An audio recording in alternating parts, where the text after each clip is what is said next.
हम क्या भगवान की सेवा कर रहे हैं बताओ? भगवान की वस्तु भगवान के सामने लाके रख दी, भगवान की सेवा हो गई। भगवान की सृष्टि से फल फूल तोड़कर भगवान को निवेदन कर दिए, ये भगवान की सेवा हो गई। तुम्हारे साथ कोई ऐसा करके देखे, झपट पड़ोगे उसका। अरे दुष्ट, हम पर कोई एहसान कर रहा है क्या? हमारी वस्तु हमको लाकर दे रहा है, हम पर कोई उपकार कर दिया? जीव यही तो कर रहा है सदा से, भगवान की वस्तु भगवान को निवेदन कर दी, लगता है बड़ी सेवा कर रहे हैं। अरे सेवा तो भगवान कर रहे हैं।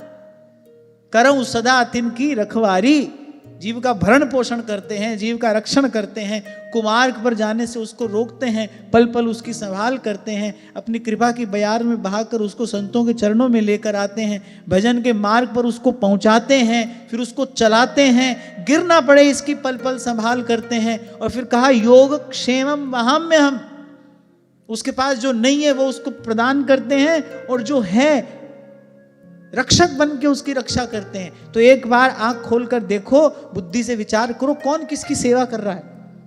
हम भगवान की सेवा कर रहे हैं या भगवान हमारी सेवा कर रहे हैं? तो भगवान कहते हैं भाई अगर किसी को भक्ति दे देते हैं फिर तो भाई उसका सेवक बन जाना पड़ता है। अच्छा, और भगवान कोई कार्य आधे अधूरे रूप से तो करते नहीं, अब कर दिया तो फिर तो कर दिया, फिर तो सदा के लिए कर दिया। भगवान कह रहे जब हम सदा हैं तो हमारा दिया जाने वाला प्रसाद और हमारे द्वारा दिया जाने वाला वचन भी सदा रहना चाहिए। साधारण मनुष्य का वचन कब तक रहता है? मान लो आपने किसी को वचन दिया, आप बड़े सत्यवादी हो, सत्यनिष्ठ हो, अपनी बात के पक्के हो, आपने किसी को वचन दे दिया, लेकिन वो आपका वचन कब तक रहेगा? जब तक आप हो तभी तक तो आपका वचन रहेगा, जब तक आपका जीवन है तब तक आपका वचन रहेगा। अब भगवान तो अनादि अनंत हैं, जब वो किसी को वचन दे देते हैं तो वचन तो फिर सदा सदा के लिए हो जाता है। तो सदा सदा के लिए अनंत काल तक अनंत भगवान को उसका निर्वाह करना पड़ता है।